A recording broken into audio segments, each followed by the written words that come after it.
ওকে। Good evening everyone. আজকে ছিল 27 তারিখ। আজকে আমরা বেশ ভালোই ট্রেড করেছিলাম। ওকে। তো বেসিক্যালি আমি যদি আজকে একটু নিফটি নিয়ে অ্যানালিসিস করব। তো তোমরা যদি দেখো নিফটির হচ্ছে এই জায়গাগুলো হচ্ছে নিফটির লেভেলস। অ্যান্ড কালকের জন্য মার্কেট যদি আমি বলি, তো কালকের জন্য বেসিক্যালি মার্কেটের এই রেঞ্জটা তৈরি করেছে এখন।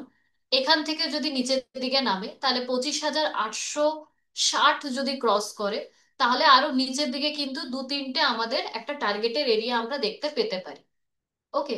সব থেকে ইন্টারেস্টিং ব্যাপার যেটা হলো, যদি মার্কেট নিচে নামে, ঠিক আছে, মার্কেট যদি নিচে নামে মোটামুটি 25,700 যদি ব্রেক করতে পারে, তাহলে কিন্তু মার্কেটে একটা খুব ভালো ফল আমরা দেখতে পেতে পারি।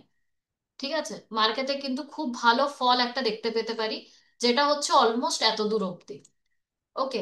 আবার উপর দিকে যদি বলি, উপর দিকে আমার সিম্পলি একদম 26,000 ক্রস করলে কিন্তু 26,100 পর্যন্ত একটা আমাদের টার্গেট থাকবে।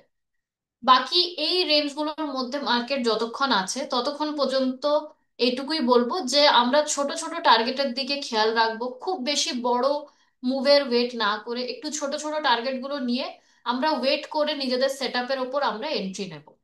ঠিক আছে। তো নিফটিতে কালকে তো নিফটির এক্সপায়ারি, সেই জন্য এটা আপডেট করলাম। কালকে যদি এই 25,700 যদি ব্রেক করে তাহলে একটা ভালো মুভ পেতে পারি।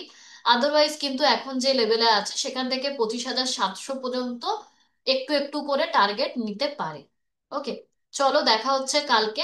আর আমার টেলিগ্রামের আপডেট তোমাদেরকে দিতে থাকবো। Thank you.